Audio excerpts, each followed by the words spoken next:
요한복음 185편 3장 빌라도의 비공개 신문.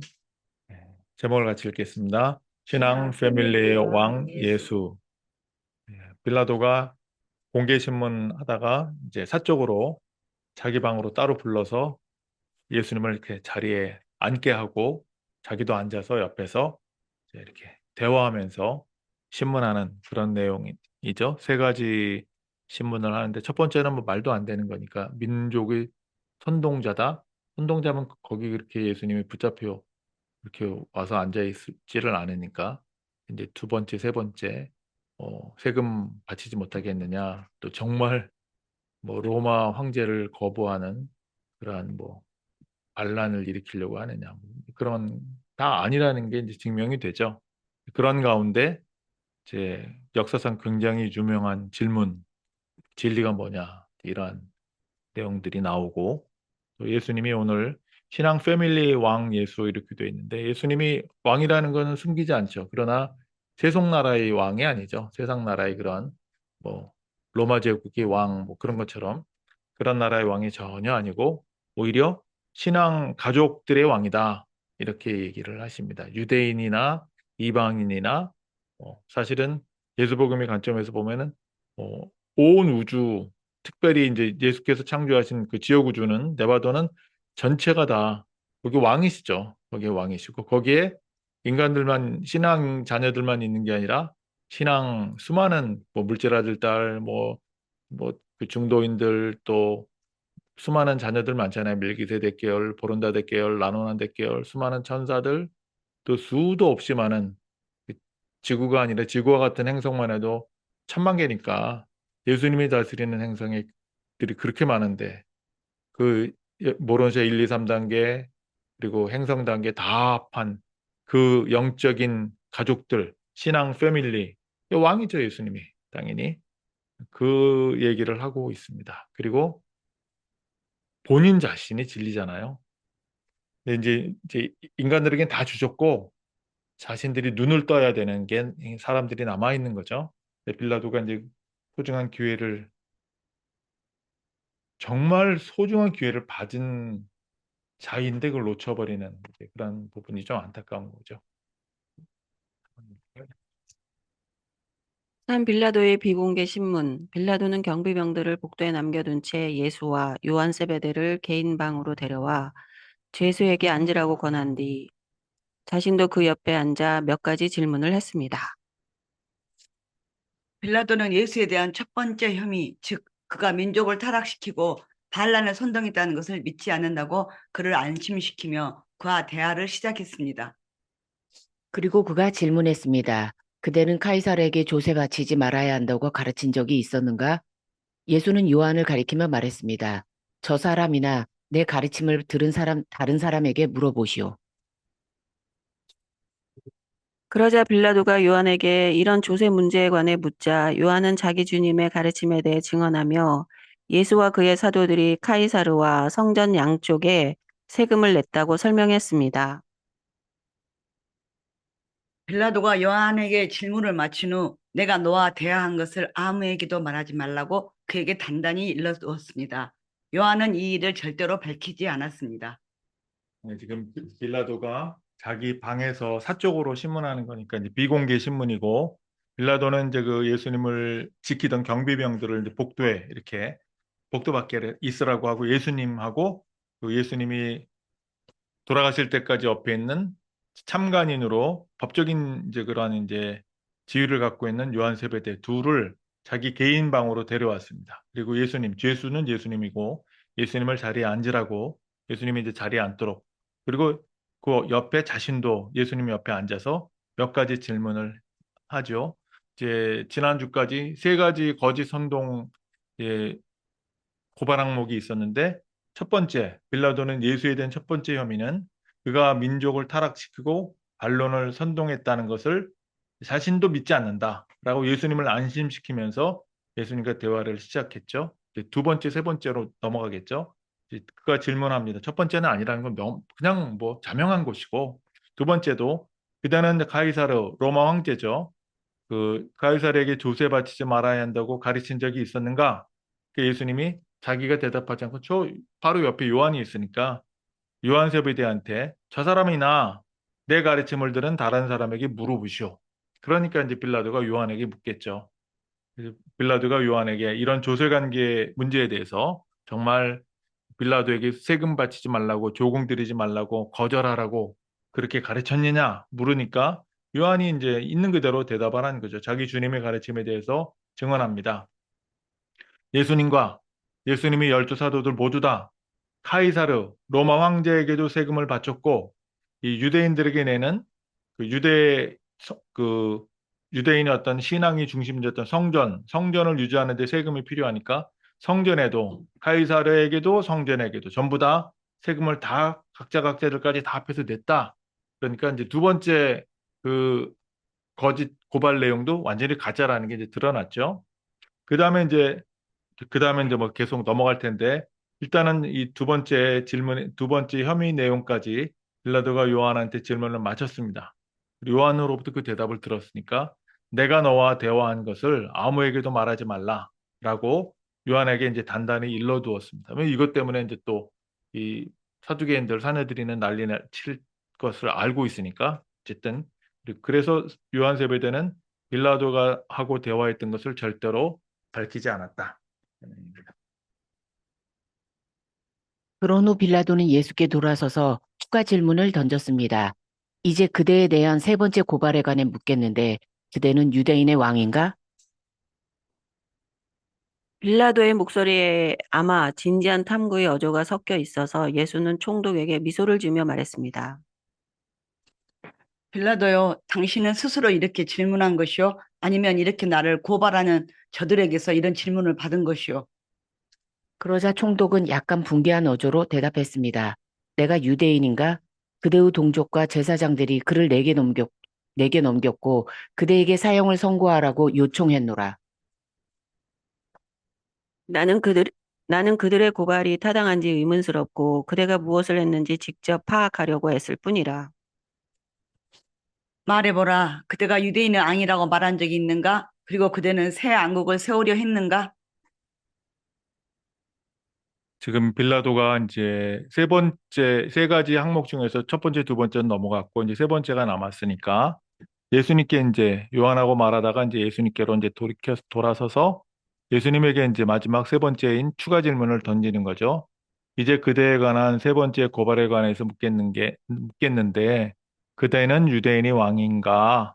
이렇게 유대인이 왕인가라고 할 때 진짜로 그럴 수도 있지 않나? 이렇게 말한 적도 있지 않나? 뭐 이제 이런 생각이 있었던 거죠. 그러니까 빌라도의 목소리에 유대인의 왕인가? 라고 묻는데 그 목소리에 조금은 진지한 탐구의 어조가 섞여 있는 거예요. 진짜 그 약간의 진심이 담겨져 있는 거죠. 그러니까 이제 예수님은 그 목소리에 담겨져 있는 어조를 통해서 이제 이 빌라도 총독에게 이제 예수님이 지금 몰골이 말도 아니지만 이제 마음은 뭐 그냥 완전히 이제 하나님 앞에 의탁한 상태이고 차분한 상태이고 그런 분이잖아요. 유대인들에게도 뭐 불쌍하게 보는 그러한 연민의 마음을 가지고 애정을 가지고 보시는 아버지로서 대하시니까 총독에게 미소를 지으시면서 이제 예수님이 말씀합니다.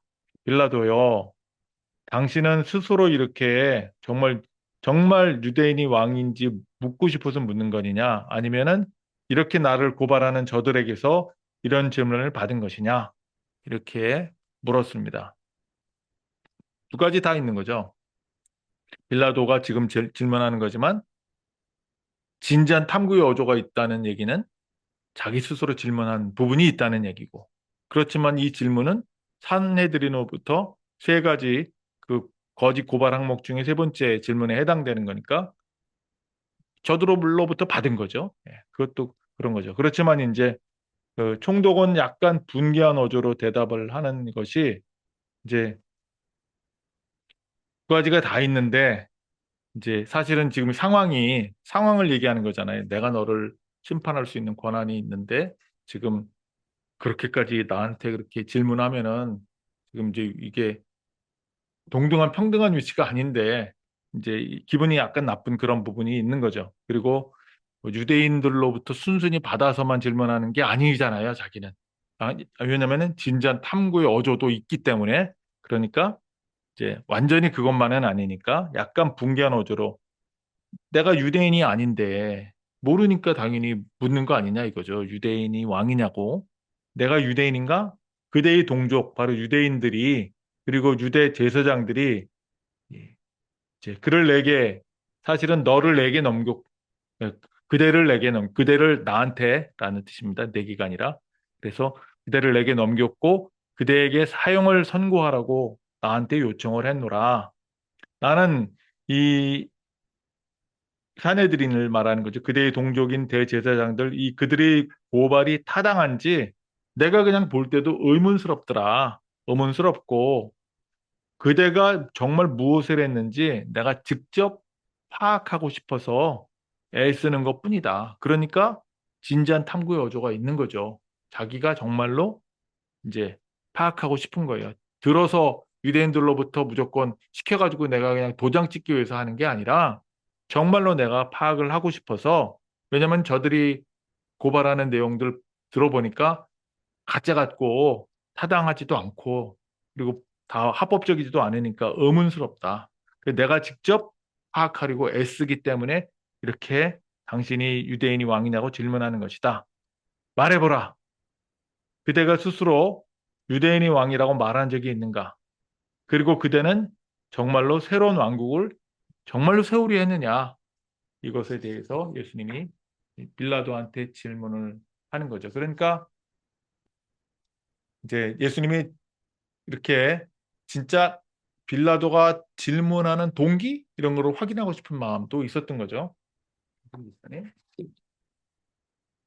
그러자 예수께서 빌라도에게 말했습니다. 내 나라가 이 세상에 속하지 않은 것을 당신이 이해하지 못하는가? 내 나라가 이 세상에 속했더라면 분명 내 제자들이 싸워서 내가 유대인들의 손에 넘겨지지 않도록 했을 것이라. 내가 이렇게 결박되어 여기 당신 앞에 있는 것 자체가 내 나라는 영적 주권이며 신앙을 통해 사랑으로 하나님의 아들, 자녀들이 된 사람들의 바로 형제 공동체임을 모든 사람에게 보여주기에 충분하니라. 그리고 이 구원은 유대인뿐만 아니라 이방인을 위한 것이기도 하노라.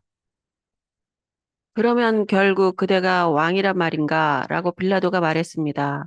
예수가 대답했습니다. 그렇도다. 나는 그런 왕이니라. 내 나라는 하늘에 계신 내 아버지의 신앙 아들, 자녀들로 이루어진 가족이니라. 이런 목적으로 내가 이 세상에 태어났으니 바로 모든 사람에게 내 아버지를 보여주고 하나님의 진리를 증언하기 위함이다. 지금도 내가 당신에게 선언하노니 진리를 사랑하는 자는 누구나 내 목소리를 듣느니라. 그러자 예수님께서 이제 빌라도에게 대답을 합니다. 내 나라는 이 세상에 속하지 않은 것을 당신이 이해하지 못하는가? 그러니까 이제 유대인이 왕이다 이렇게 얘기할 때, 그 예수님이 나라는 이 세상에 속하지 않았다라고 이렇게 당연히 이해할 것이라고 생각하고 이제 질문하는 거죠. 그거를 빌라도가 알았던 거죠. 예수님은 분명하게 얘기하는 것이고, 그리고 그런 대답을 왜 하냐면은 내 나라가 진짜 이 세상에 속했더라면은, 이 세상에 속한 나라면 내 나라 백성들, 내 제자들, 내 사도들이 나를 위해서 싸울 거 아니냐. 싸워가지고 당연히 나라의 왕을, 그 왕이 백성들이 지키지요. 근데 안 싸웠잖아요. 그리고 예수님도 싸우지 못하게 하고 칼도 다 집어넣게 하고 뭐 전혀 투쟁이 없었단 말이에요. 그러니까 이 세상에 속하지 않았다는 확실한 증명을 생활로, 행동으로, 삶으로, 지금 상황으로 다 증명해주고 있잖아요. 그러니까 예수님이 나라는 분명한데, 예수님이 나라가 있고 그 나라의 왕이 분명히 예수님인데 그 나라는 이 세상에 속한 나라가 아니라는 걸 명확하게 지금 행동으로 다 증거를 보여줬단 말이에요. 내 나라가 이 세상에 속했더라면은 분명 내 제자들이 싸워서 내가 유대인들이 손에 넘겨지지 않도록 했을 것이다. 그렇게 안 했잖아요. 그러니까 이 세상에 속한 것이 아니다라는 것이죠. 그러니까 이제 빌라도가 철저하게 만약에 세속적인 사람이라면은 그냥 전혀 신앙도 없고 뭣도 없고 그러면은 저 사람은 자기 생각 속에서 왕국을 하나 만들어 놓고 자기가 거기 왕이라고 하는구나. 그리고 그걸 믿는 사람들이 있구나. 이상한 사입이나 이상한 이단이나 뭐 그런 거지. 사회적으로는 아무 문제가 없는, 해야 될 것도 없고 악인이 아니구나. 이 사회법으로 법적으로 악인이라고 죄인이라고 그렇게 걸어가지고 심판할 만한 내용이 없고 그냥 자칭 왕이라고 하는, 예를 들어서 광신도 뭐 이 정도로는 생각할 수 있지만 특별히 이렇게 고발해가지고 죽일 만한 일은 전혀 없구나라는 것을 확인할 수밖에 없었던 것이죠. 왜냐하면은 예수님이 증명은 그대로니까. 그리고 얘기해 보니까 정신이 말짱하거든요. 전혀 그런 게 아니거든요. 그냥 이렇게 자기가 이해하지 못하는 영역에 어떤 그런 부분이 있다라고 생각들 뿐이지, 이 사람은 정말 뭐 죽을 죄인 전혀 뭐 이렇게 그 어떤 범죄하고는 관계가 없는 사람이라는 걸 확신할 수밖에 없는 것입니다. 예수님이 이렇게 말씀하죠.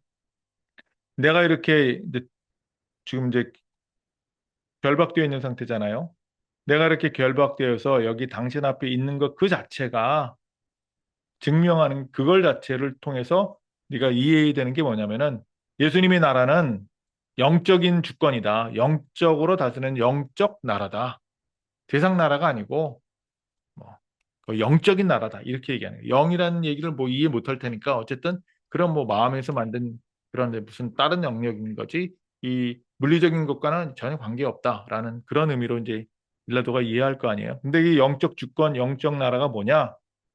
그 나라는 어떻게 들어가냐면 신앙을 통해서 사랑으로 하나님의 아들 자녀된 사람들, 그 사람들로 구성된 바로 형제 공동체다. 그게 예수님 나라다. 영적 주권이다. 영적 주권 어떻게 들어가요? 신앙을 통해서 사랑으로 하나님의 아들, 딸이 된 사람들. 그런 형제 공동체, 그런 자녀 공동체, 이거를 모든 사람들에게 보여주기에 충분하다. 뭐가요? 예수님이 지금 결박돼가지고 이 자리에 있는 그 모습 자체가 그런 모든 사람들에게 충분히 보여주고도 남는 건데, 예수님의 나라는 영적 형제 공동체고 그거는 신앙으로 사랑으로 그렇게 자녀된 사람들로만 구성되어 있는 사람들이다. 아, 그러니까 빌라도가 자기가 이해한 게 맞다 이렇게 생각을 하겠죠. 그리고 이렇게 신앙으로, 그리고 신앙을 통해서 사랑으로 하나님의 아들, 딸, 자녀된 영적 형제 공동체 멤버가 되는 것, 이거를 예수님이 볼 때 뭐라고 표현해요? 구원이다. 그게 구원이다. 이렇게 표현해요. 그리고 이 구원은 유대인뿐만 아니라 이방인을 위한 것이기도 하노라. 유대인이나 이방인이나 누구든지 사마리아 사람이든지 아니면은 식민지 사람이든지 로마 사람이든지 다 상관없이 누구든지 신앙을 통해서 하나님의 아들, 딸이 되면은 그 영적 형제 공동체에 들어가는구나. 그거를 어떻게 확실히 알아요? 예수님이 지금 붙잡혀 있는 양손이 둘이 묶여가지고 결박되어 있는 그 모습 보고 충분히 그걸 보고 보여준 것이다. 이렇게 얘기하고 있습니다. 그 모습을 보면서 아, 그 나라는 그 나라구나. 그런 나라구나. 그런 나라의 왕이신 분이 예수님이구나.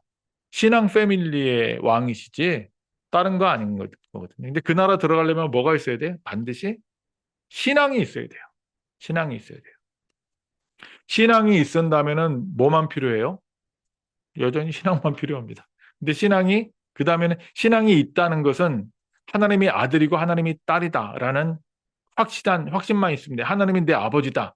이것만이 있으면 되고, 그 다음에는 뭐가 있으면 돼요? 그 다음에는 이게 성장만 하면 돼요. 일단은 거듭났으니까, 일단은 자녀가 됐으니까, 일단은 하나님의 아버지의 아들, 딸이 됐으니까, 그 다음에는 뭐만 필요해요? 그냥 성장하는 것만 필요해요. 근데 우리가 수요일 날 이제 다룰 내용이긴 하지만, 이제 우리는 그 부분에 있어서 예수님은 그 아버지를 향해서 나가려고 하는 그 지향점, 방향성, 그 목표를 향해 나가는 거, 그것만 바라봐요. 그것만 보고, 오케이, 다 괜찮다, 괜찮다, 이렇게 보세요. 그것만, 그 지향점 방향, 그리고 완전함을 향해서 전진해 나가려고 하려고 하는 거, 그것만 보지, 얼마큼 했는가는 안 봐요. 그런데 우리는 맨날 얼만큼 했는지 그거를 따져보고 그렇게 못했으면은 자기를 갖다가 그렇게 못했네, 못 살았네라고 자기를 질책하는 부분이 있는데 그거는 사실은 우리 심리적인 문제이지 영적인 사실하고는 관계가 없다. 그 부분은 수요일 날 조금 더 구체적으로 다루도록 하겠습니다. 어쨌든 이제 이 예수님이 나라는 영적인 나라이고 그거는 그 누구든지 다 들어올 수 있는 그러한 나라다. 오직 신앙으로만 들어간다. 이렇게 생각을 해야 됩니다. 그러면은 결국 그대가 왕이란 말인가? 빌라도가 말했습니다. 그대가 왕이란 말인가? 신앙 패밀리의 왕이죠. 영적 나라의 왕이죠. 그건 명확한 거예요. 예수님이 그거는 아니다. 뭐 이런 식으로 얘기하지 않습니다. 정확하고 사실이고 그것만 예수님이 이제 그 지금 질문하는데도 이 사람들이 알아듣든 못 알아듣든 자기가 어떻다라고 하는 것은 아주 선명하게 얘기하세요. 두루뭉실하게 얘기한 적도 없고 긴 건 기고 아닌 건 아니고 명확합니다. 사람들이 알아듣든 못 알아듣든 본인이 그렇다는 거 그대로 얘기를 하십니다. 예수님이 대답합니다. 예수님이 본인이 어떤 그런 정체성 자체는 조금 더 그렇게 뭐라 그럴까요? 사람들이 헷갈리게 말하신 적이 없습니다. 그렇다 이렇게 얘기해요. 그렇다 나는 그런 왕이다. 나는 신앙 가족의 왕이다. 신앙 패밀리 왕이다. 형제 공동체, 자매 공동체, 예수 공동체의 왕이다. 그런 왕이다. 라고 분명히 얘기합니다. 그래서 예수님 나라, 내 나라는 하늘에 계신 내 아버지, 우주 아버지죠. 우주 아버지 신앙 아들, 신앙 딸들, 신앙 자녀들로 이루어진 가족이 내 나라다. 신앙 패밀리가 내 나라다. 이건 뭐 명확한 사실이고 복음 자체를 말하는 거죠.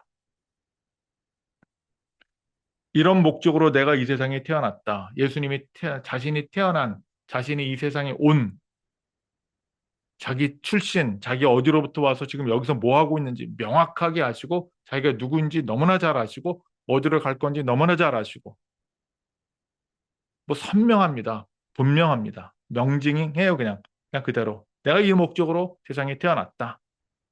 바로 내가 모든 사람에게 내 아버지를 보여주고 아버지 계시하려고 아버지 자기 계시가 예수잖아요. 예수님이 도대체 누구냐? 진리가 뭐냐? 아버지 계시하는 분이다. 하나님의 진리를 증언하기 위함이라. 우주 아버지 진리를 증언하기 위함이라. 신앙으로 신앙으로만 신앙을 통해서 아버지 아들 딸이 된.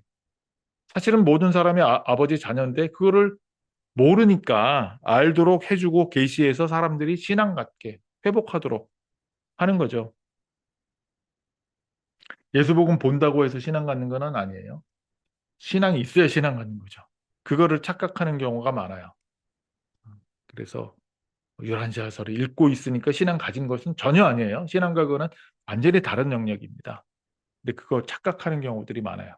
근데 어쨌든 신앙만 있으면 그 다음에는 목표, 지향점만 있으면 되는 거예요. 신앙이 크고 작은 건 아무 문제가 안 됩니다. 크고 작다? 그거는 우리가 생각하는 거지. 우주 아버지는 그거 안 보고 매일매일 하루하루 올챙이로 충실하고 그것만 봅니다. 어쨌든 예수님은 이 땅에 태어나신 목적은 하나님의 진리를 증언하기 위함이라 이렇게 얘기했지. 지금 빌라도하고 얘기하고 있잖아요. 너도 똑같이 그런 하나님 나라에 들어올 수 있는 그런 대상으로 지금 얘기하고 있는 거죠. 지금도 내가 당신에게 선언하노니 예수님이 선언한다는 것은 명확한 사실이고 영적인 진리이고 더 이상 거긴 타협이 불가능한 그런 얘기들을 하고 있는 것입니다. 진리를 사랑하는 자는 누구나 내 목소리를 듣느니라. 이것도 이제 수요일 날 나눌 부분인데 진리를 사랑하는 자 결국 진리를 찾고 진리를 찾으면은 진리를 사랑하는 자들은 진리를 찾고 이런 사람들은 누구든지 예외 없이 어떤 사람이든지 뭐 학벌 아니면 뭐 경력, 과거, 출신 다 상관이 없어요. 진리를 사랑하는 자는 누구든지 내 목소리를 듣느니라. 무슨 뜻이에요? 예수 말씀 듣고 그대로 산다. 그대로 행한다. 신앙 갖고 하나님의 아들, 딸로 살아간다. 상승하는 과정 걷는다. 진리를 사랑하는 자는 누구든지 다 예외 없는 거예요. 이렇게 얘기하고 있습니다. 이 말씀에 대한 얘기들은 이제 수요일 날 조금 더 깊이 다루게 될 것 같습니다. 그러자 빌라도는 반은 조소하며 반은 진심을 담아 말했습니다. 진리, 진리가 무엇인가? 누가 알겠는가? 빌라도는 예수의 말씀을 깊이 헤아릴 수 없었고 그의 영적 나라의 본질도 이해할 수 없었지만 그는 이제 죄수가 죽어 마땅한 어떤 일도 전혀 하지 않았음을 확신했습니다. 예수와 얼굴을 마주하여 직접 한번 보는 것만으로도 이렇게 온화하고 지쳤으나 위험 있고 얼고든 사람이 이스라엘의 세속적 앙자를 차지하려고 야심을 품은 거칠고 위험한 혁명가가 아니라는 사실을 빌라도조차 확신하기에 충분했습니다.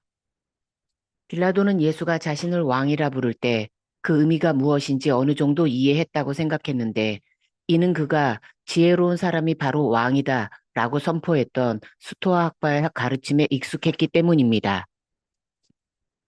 빌라도는 예수가 위험한 선동가이기는커녕 그야말로 해롭지 않은 공상가, 순진한 광신자에 불과하다고 철저히 확신했습니다. 네, 이제 빌라도가 이제 예수님이 진리 얘기하고 그러니까 빌라도 같은 경우는 이제 그 스토아파의 그런 이제 현자의 마르쿠스 아우렐리우스 뭐 이런 사람으로 유명한 어떤 그런 금욕주의 학파에 대한 내용들을 알고 있지만 어쨌든 이제 지금 예수님 지금 죄수로 있고 자기는 이제 어떤 그거를 판정하는 그런 이제 신문관으로 있으니까 반은 조소하고 반은 진심을 담아서 예, 진리? 진리가 무엇인가? 누가 알겠는가? 이 역사상 굉장히 유명한 냉소적 질문이죠. 이제 빌라도는 로마의 실용주의를 대표하고 예수님은 이제 이 영적인 진리를 말씀하는데 이 빌라도가 철학은 그런 로마의 어떤 그런 철학은 알지 중세 그 어떤 그 최상류층은 아니지만 그래도 중간 상류층 이상의 계급의 사람이었으니까 기본적인 로마 철학에 대해서는 알고 있는 거죠. 그러니까 그럼에도 불구하고 영적으로는 무지한 사람이죠. 그러니까 진리? 진리가 무엇인가? 누가 알겠는가? 이렇게 얘기하고 있습니다. 사실은 예수님 지금 빌라도 바로 앞에서 앉아가지고 같이 얘기하고 있는 예수님이 진리 자체잖아요. 하나님의 계시 자체고 진리를 눈앞에 두고도 진리를 묻고 있는 이게 이제 영적인 무지의 비극이다 이렇게 볼 수 있는데 모든 인류가 사실은 그런 상태인 거죠. 가장 소중한 그 내용이 지금 현재 지구에 살고 있는 모든 사람들 자기 속에 있잖아요. 자기 속에 진리용도 있고 생각주의자도 있고 다 있단 말이에요. 그 안에 몽땅 다 있는데 맨날 그냥 뭘 찾아서 헤매잖아요. 자아를 찾아서 그래가지고 온 세상을 다 돌아다니고 그러다가 죽잖아요. 모든 사람들이. 사실은 빌라도가 이렇게 질문했던 것이 모든 사람들이 사실은 질문이고 그토록 찾아야 헤맸던 진짜 참된 자기를 만날 자기를 알게 된 그 자기 안에 가장 가까운 데 있는데 그걸 놓치고 살잖아요. 신앙으로 눈 뜨는 방법밖에 없는데 어쨌든 진리가 그 안에 얼마든지 가까이 있는데 이걸 놓치고 산단 말이에요. 누가 알겠는가? 눈앞에 있는데 바로 앞에 있는데 사실은 믿으면 되는데 빌라도의 상태에 대해서 얘기합니다. 빌라도는 예수님의 말씀이 깊이 헤아릴 수 없었고 도대체 이 예수님이 말씀하신 그 깊이 그 깊은 의미를 헤아리기 어려운 거죠. 무지하니까. 그의 예수님 나라의 영적 나라의 그 본질 이것도 이해할 수 없었습니다. 여기까지 갔더라면은 그 아내처럼 예, 클라우디아 프로쿨라처럼 이제 그렇게 정말 훌륭한 사람이 됐을 텐데 그게 이제 안 됐죠. 그렇지만 한 가지 분명한 거는 이제 이 예수님이 이 죄수가 죽어서 마땅한 어떤 일도 전혀 하지 않았다는 것을 확신했습니다. 신문에 보니까 전혀 죽을 죄인이 전혀 첫 번째, 두 번째, 세 번째 하나도 선동가도 아니고 세금 바치지 말라고 한 것도 아니고 또 자기 나라에 서가지고 로마 황제의 반기를 드는 것도 전혀 이 세 가지 해당되는 게 아무것도 없다는 것을 빌라도가 확실히 확신했습니다. 알았습니다. 그리고 뭐 보자마자 한 거예요, 사실은. 예수와 얼굴을 마주하여서 직접 한 번 보기만 해도 한 번 보는 것만으로도 예수님은 지금 얼굴이 굉장히 지금 피곤하고 지친 상태죠. 근데 너무 온화하신 분이에요. 어떻게 저렇게 온화할 수 있는가? 너무 지쳤지만은 거기에서 풍기는 그 아우라는 이거는 뭐 꺾을 수가 없잖아요. 옛날에 티베리우스 황제가 통역관으로 왔던 예수님 만나고 저 사람이 진짜 황제 같네 이렇게 얘기했던 거 똑같은 거예요. 이렇게 위험 있는 모습, 이렇게 올곧은 사람 보면 그냥 알아요. 어떻게 살아왔는지 딱 얼굴 보면은 그냥 아는 거예요. 직업이 뭔지 이 사람 뭐 하고 살았든지 그냥 모든 사람이 다 아는. 예수님이 그냥 정상적인 눈으로 이렇게 딱 보면은 한순간에 파악되는 거예요. 얼굴 한 번 보기만 해도 위험 있고 올곧은 사람. 이 사람이 이스라엘이 세속적인 왕자를 차지하려고 야심을 품은 사람이 아니다라는 거죠. 그런 거칠고 위험한 혁명가가 아니라는 사실을 빌라도조차도 이렇게 좀 어떻게 보면은 세속 사람과 떨어져 있는 그런 이제 어떤 고위급 로마 이제 그런 이제 총독인데도 빌라도도 그냥 보면 아는 거예요. 빌라도조차도 확신하기에 충분했다. 한 번 얼굴 보면은 이제 가짜로 이렇게 모함 받아가지고 이런 상태로 왔다는 걸 그냥 아는 거죠. 근데도 이제 이렇게 질문해서 확신을 갖게 됐다. 이게 하는 겁니다. 빌라도가 빌라도가 이제 예수님이 말씀한 거를 유추해서 이제 자기식으로 해석을 해야 되니까 빌라도가 자신을 왕이라고 불렀잖아요. 그럼 도대체 그 의미가 무엇인지 자기가 어느 정도 이해했다고 생각을 했습니다. 왜냐면은 빌라도가 배웠던 그 로마 철학에서는 뭘 가르치냐면 그 스토아파의 가르침들이 유명한데 현자가 왕이다. 이런 가르침이 있거든요. 지혜로운 사람이 왕이다. 이런 가르침이 그 스토아파의 가르침에 있어요. 스토아파는 이제 그 금욕주의자들로 유명한 거고 미덕을 따르는 어떤 이 이성과 운명이 모든 자연을 지배한다라고 하는 가르침을 가르쳤던 그런 철학에 익숙한 사람이 바로 이제 빌라도였습니다. 그렇기 때문에 자기가 알았던 내용 가지고 이제 예수님의 말씀을 이해하려고 애쓰면서 지혜로운 사람이 바로 왕이라고 선포했던 스토아파의 가르침에 익숙했기 때문에 자기는 어느 정도 예수님이 유대인이 왕이다 이렇게 얘기할 때 그러면 유대 세계에서 자기가 이제 뭐 종교 지도자니까 현자라고 지혜로운 사람이라고 그렇게 그래서 왕이라고 생각 표현하나 보다 이렇게 이제 이해를 했다라는 것입니다. 그러니까 이제 빌라도가 확실히 안 게 그거죠. 이제 예수님이 이렇게 보니까 현실감은 좀 없는 것 같아요. 지금 죽고 사는 문제가 자기 눈앞에 있는데, 근데 현실감은 좀 떨어지는데 자기가 볼 때 사실은 영적으로 가장 현실적인 건데 영적 실체를 말하는 겁니다. 그러나 빌라도의 관점에서는 현실감이 좀 떨어진다 이렇게 생각을 하고 그렇지만 분명히 악의는 없다 이거라는 거죠. 그리고 예수는 보니까 자기가 보니까 자기만의 세계에 빠져 있는 약간 광신적인 부분이 좀 있고 그렇지만 남은 절대로 해치지 않는 사람이다. 라는 이제 확실히 무해한 해가 해롭지 않은 이상주의자 이런 생각이 드는 거예요. 그런 의미에서 사실은 아까 반은 조소했다 그런 의미가 담겨져 있는 거죠. 그래서 빌라도는 예수님을 살리고 싶어하는 마음이 생길 수밖에 없죠. 왜냐면은 이런 사형당할 만한 게 전혀 없거든요. 빌라도 자체로 볼 때는 예수님이 신성을 좀 볼 수 있었으면은 좋았는데 그 눈은 지금 없는 거죠, 빌라도한테. 빌라도가 어쨌든 예수님을 보니까 위험한 선동가이기는커녕 그야말로 그냥 해롭지 않은 공상가와 다르지 않다. 순진한 광신자에 불과하다라고 철저히 빌라도가 확신을 합니다. 주님을 신문한 후 빌라도는 제사장들과 예수 고발자들에게 돌아가 말했습니다. 내가 이 사람을 조사했는데 나는 그에게서 아무런 죄를 찾지 못했노라. 나는 너희가 그에게 제기한 혐의에 대해 유죄라고 생각하지 않노라.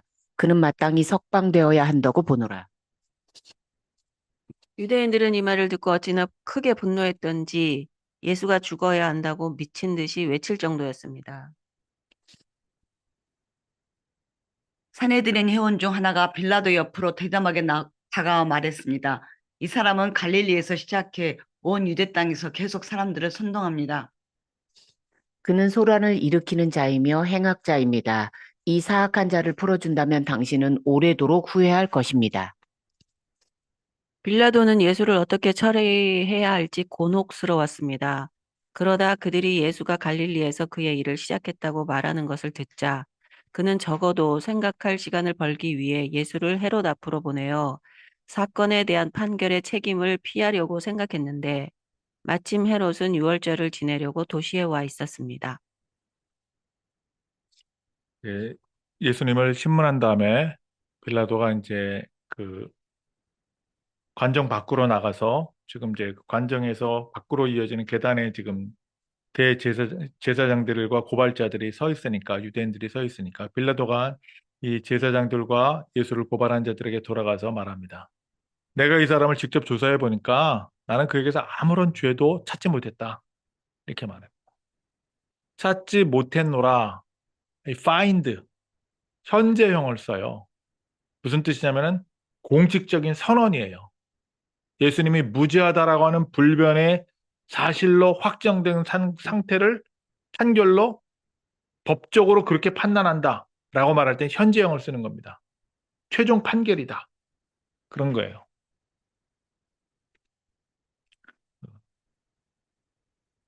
그래서 죄를 찾지 못했노라 이렇게 표현합니다. 나는 너희가 예수님에게 대해서 제기한 혐의 세 가지에 대해서 유죄라고 생각하지 않노라. 그는 마땅히 석방되어야 한다고 보노라. 라고 이렇게 선언을 합니다. 법적으로 선언을 하니까 유대인들은 이제 자기들이 뜻대로 안 되니까 유대인들이 이 말을 듣고 어찌나 크게 분노했던지 예수가 죽어야 된다라고 미친 듯이 외치는 광기 어린 이제 그러한 현장이죠. 네. 사내들인 회원 중 하나가 빌라도 옆으로 대담하게 다가와서 말합니다. 이 사람은 갈릴리에서 시작해서 온 유대 땅에서 계속 지금까지 사람을 선동했습니다. 이렇게 얘기를 해요. 선동하지 않은 건 너무나 잘 아는데 이렇게 또 이렇게 얘기를 해요. 그러면서 하는 말이 그는 소란을 일으키는 자이며 행악자입니다. 이거는 새빨간 거짓말이라는 것 빌라도는 너무 잘 알고 있죠. 왜냐하면 직접 다 확인했으니까. 이 사악한 자를 풀어준다면 당신은 오래도록 후회할 것입니다.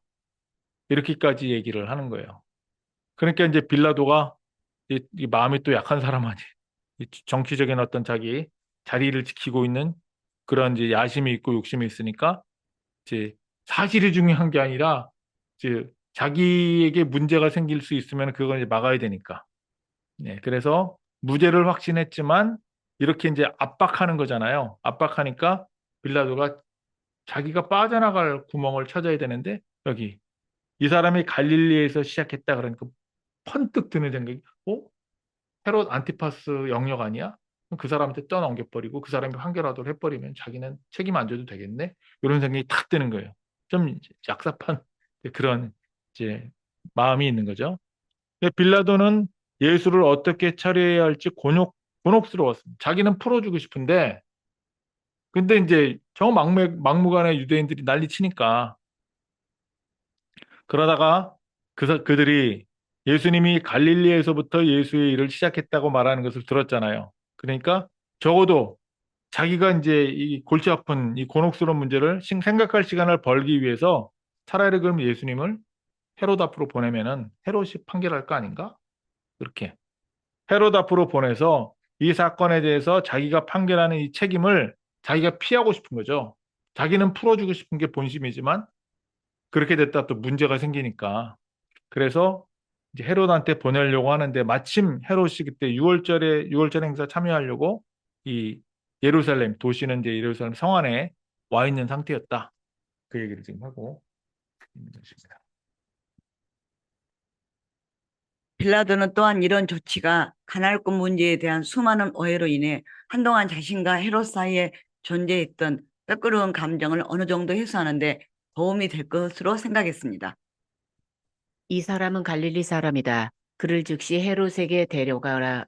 그리고 그가 신문을 마치면 그 결과를 내게 보고하라. 그래서 그들은 예수를 헤롯에게 데려갔습니다.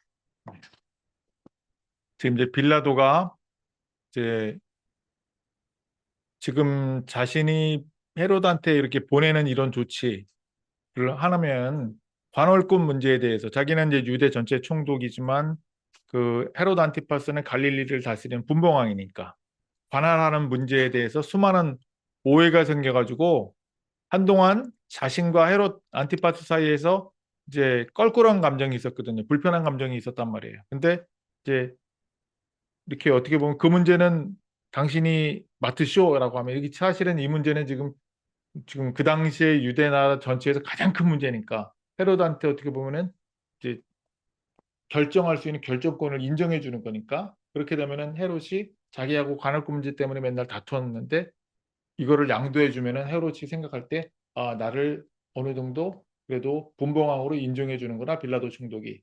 그렇게 되면은 해묵었던 그런 싸움, 그런 불편한 감정을 해소할 수 있으니까 그런 것들을 어느 정도 이제 이렇게 정리할 수 있으니까 껄끄러운 감정을 어느 정도 해소하는데 도움이 될 것이다. 이렇게 빌라도가 생각하고 헤롯 안티파스한테 예수님을 보내는 거죠. 사실은 속에는 이제 자기 속마음은 이제 석방을 할 수가 없으니까 자기 힘으로는. 그래서 헤롯 안티파스한테 떠넘겨가지고 책임을 회피하려고 하는 거죠. 사실은. 그래서 이제 그것 책임도 회피하고 관계도 어느 정도 조금 회복하고 뭐 이런 정치적인 이득까지 부수적으로 얻으려고 한 빌라도의 그런 여우 같은 모습 뭐 이런 것들이 있는 거죠. 이 사람은 갈릴리 사람이다. 그럴 즉시 헤롯 안티파스한테 데려가라. 그리고 헤롯 안티파스가 예수를 신문할 텐데 그 신문을 마친 다음에 그 결과를 나한테 보고해라. 그러면 이제 자기가 그동안에 이제 생각했던 거 있으니까 그 이제 해가지고 조금 시간도 벌고 그렇게 하려고 했던 거죠. 그래서 사람들이 예수를 헤롯 안티파스한테 데려가는 그런 내용까지 오늘 다뤘습니다.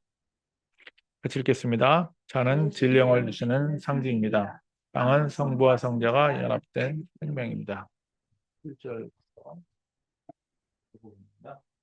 그래서 예루살렘의 모든 상황은 알렉산드리아에서 그리스인들이 대거 몰려오기 전까지 순조롭게 진행되었습니다.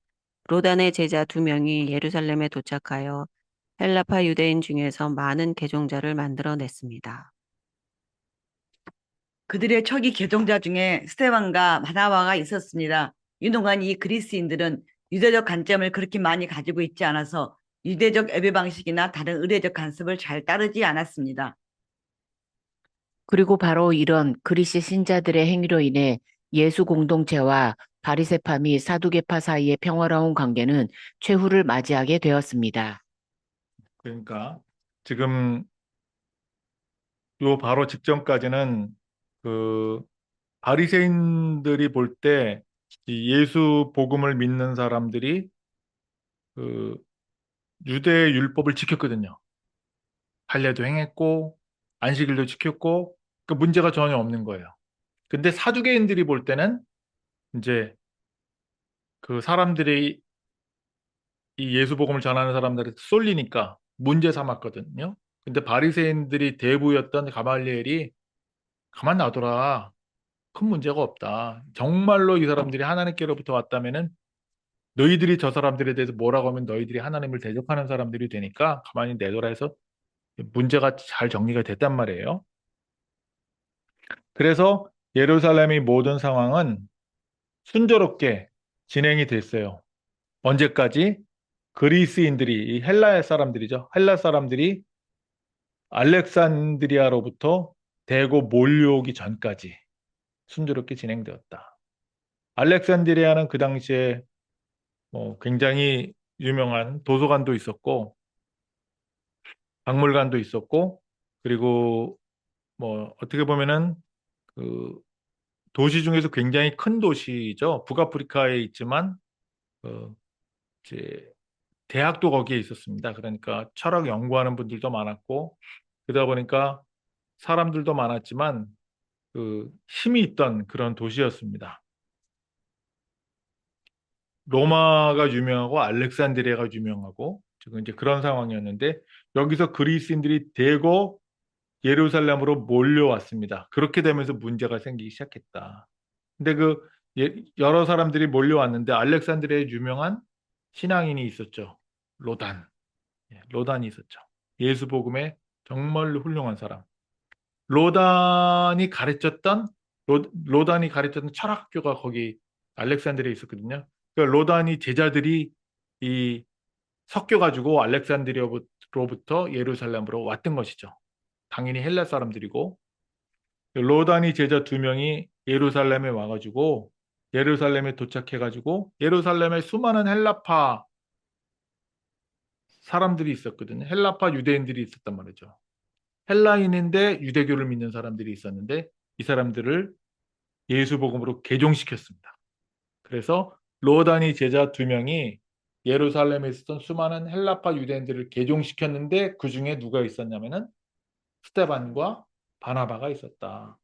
초기 개종자 중에 처음 믿었던 사람들 중에 스데반과 바나바가 있었는데 이 사람들이 헬라 사람이지만 자기들이 출신은 유대교를 그냥 믿고 따르고 있었는데 예수 복음을 전해주니까 예수 복음을 믿었어요. 그러다 보니까 예수 복음 진짜 정통한 사람들 얘기를 듣고 딱 보니까 무슨 안식일이나 무슨 율법을 지키는 세세한 거 막 그냥 별별 그런 그 금기들이 많이 있잖아요. 뭐 또 먹으면 안 되고 뭐 어떻게 해야 되고 뭘 차려야 되고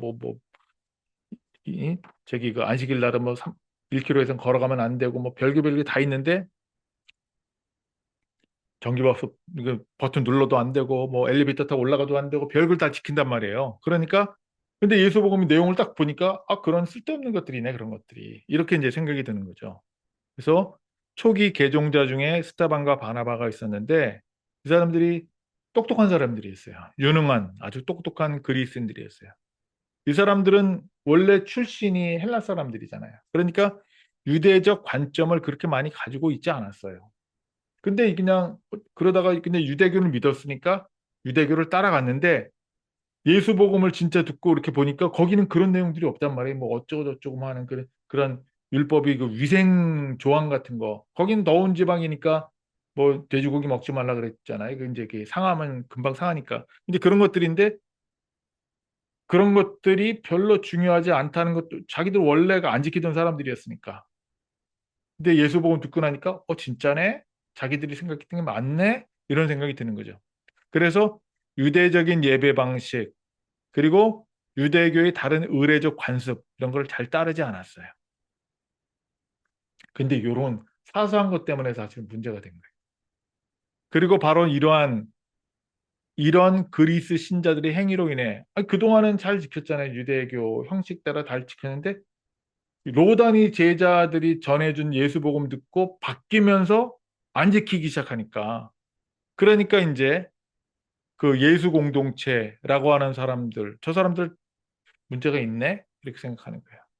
그동안은 바리새파는 못마땅하게 봤는데 참 사두개파는 못마땅하게 봤는데 가말리엘이 더 큰 그 어떤 이제 존경받는 사람이 바리새파가 종교적인 것들은 다 관장을 하니까 이 사람들이 가만히 있어라 그러니까 가만히 있었는데 이 바리새파들이 이제 문제 삼기 시작하는 거예요.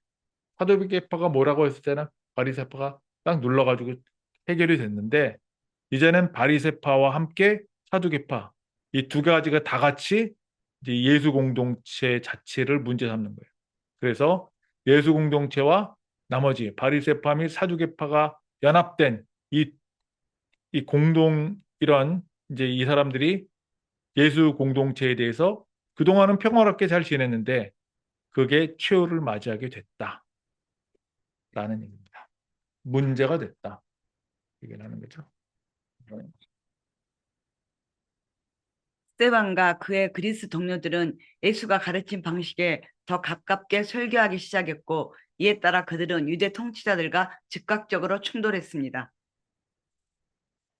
스테반의 공개 설교 중 하나에서 그가 강연 중 못마땅한 부분에 이르자 그들은 모든 절차를 무시하고 현장에서 그를 돌로 쳐서 죽였습니다. 그러니까 스테반과 이제 바나바도 여기에 속해 있고 그리스인 동료들이 헬라 사람들이니까 이 사람들이 이제 그 로다니 제자들로부터 예수 복음으로 개종을 했잖아요. 근데 원래 헬라인이어서 유대교로 개종을 했는데 예수 복음 듣고 예수 공동체로 다시 이제 그 무리는 형식적으로 볼 땐 기독교지만 이제 자기들이 원래 그 유대인들이 아니잖아요. 그러니까 진짜 자유로운 거죠. 사도들 같은 경우는 원래부터 유대인들이잖아요. 그러니까 기독교인들로 그렇게 변모되어 있지만 형식은 그대로 유대교 형식을 그대로 따르고 있는 게 거기에 익숙하니까. 근데 이 사람들은 원래부터 헬라 사람들이란 말이에요. 억지로 유대교 따르다가 진짜 그 예수 복음 듣고 그 형식적인 걸 이렇게 던져버리게 된 거죠. 그러니까 스테반은 예수님이 가르친 방식에 더 가깝게 설교하기 시작했습니다. 그러면서 문제가 되는 거예요. 이 유대 통치자들과 즉각적으로 충돌했습니다.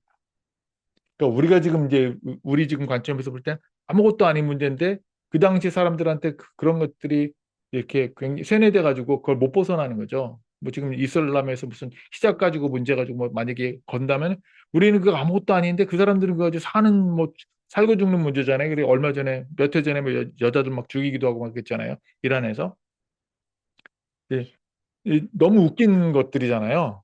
근데 이제 그런 것들처럼 2000년 전에는 이 사람들은 이제 그 형식적인 것에 목을 매는 사람들이니까 이제 문제가 되는 거예요. 그러면 그걸 문제로 삼는 사람들한테는 이제 그걸 이렇게 좀 지혜롭게 맞춰줄 필요가 있는 거죠. 사도들 같은 경우는 본인들 자체가 그냥 유대인들이니까 자기들이 유대교 속에서 나왔다가 이제 기독교가 됐으니까 그게 큰 문제가 안 됐던 거예요. 왜냐면 기독교인으로 살지만 유대교 형식은 그대로 지키니까 할려 할 거 다 있지. 뭐 안식일 지키지. 뭐 거기서 뭐 절기 다 지키지. 예수님도 그 다 지켰잖아요. 절기 지키는. 그러니까. 근데 이제 스테반은 그걸 안 했던 거죠. 알고 보니까 아니더라 이거죠. 그러니까 이 평화가 깨진 원인이 어떻게 보면은 이제 유대적 배경이 없는 헬라파 신자들이 관점에서는 유대 율법과 간섭 이거 벗어나 버리는 거예요. 그리고 예수의 복음 그대로 전하는 거예요. 그러니까 스테반의 설교로 인해서 유대교 틀 안에서 벗어나는지 아닌지 지켜보자. 뭐 이렇게 지금 가말리엘이 제안을 받아들여 가지고 그러고 있는데 율법 준수에 방해가 된다고 여기는 순간에 이제 이 법적 절차도 무시하고 광기 어린 그런 처형으로 이어지는 것을 볼 수가 있습니다. 그래서 스테반의 공개 설교를 하고 있는데 그가 강연하는 못마땅한 부분에 이르니까 이 사람들이 그냥 또 분기가 충천해가지고 모든 절차를 무시하고 현장에서 그를 돌로 쳐서 스테반을 쳐서 죽였습니다. 그러면서 이제 예루살렘에 있던 기독교가 완전히 뿔뿔이 다 이제 흩어져가지고 저쪽 시리아 안디옥으로 이제 가는 거죠. 그러니까 벗어나도 너무 벗어났다 이거죠. 안식일을 지키지 말라고 뭐 헬라도 안 지키고 율법을 폐지하고 뭐 성전의 권위를 부정하고 뭐. 그러니까 유대교의 외피 껍데기를 착 깨트려가지고 영적인 알맹이만 붙잡고 살라고 하니까 이런 일이 생겼다. 이렇게 볼 수가 있습니다. 이거에 대해서 뭐 여러 가지 해석을 할 수가 있는데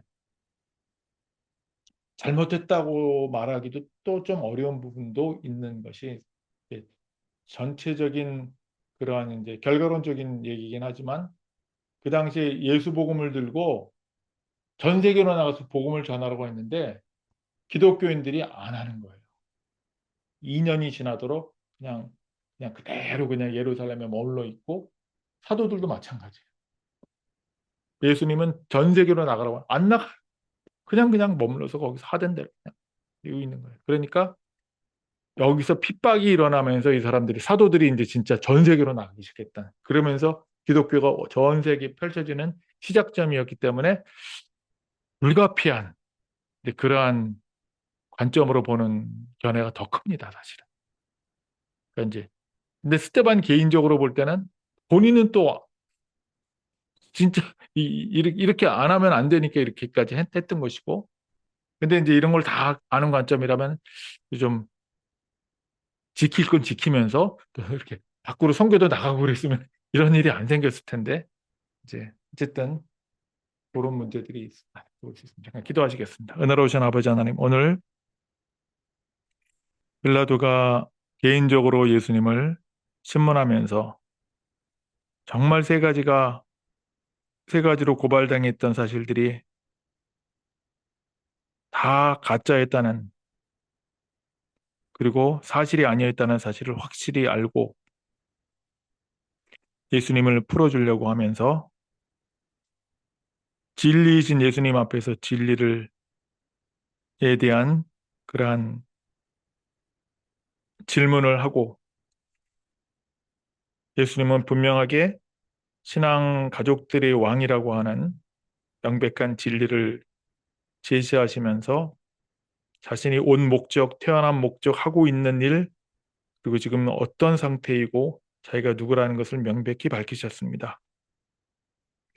예수님을 명확히 알고 이것이 멀리 있는 얘기가 아니라 이 인간으로 태어났다면은 너무너무 가까운 자기들 가장 깊은 자기보다 더 가까이 자기 안에 있는 진리의 영이신 예수의 영과 우주아버지 영이신 생각조율자 하나님의 영이 그 안에 있어서 참된 자기를 만나고 참된 자기가 어디로 어떻게 살아야 되는지 몽땅 다 주셨는데 이것들을 깨닫지 못하고 자기 밖에서 진리를 구하고 있는 모든 사람들에 대한 똑같은 영적인 무지를 보여주고 있는 모습이기도 합니다.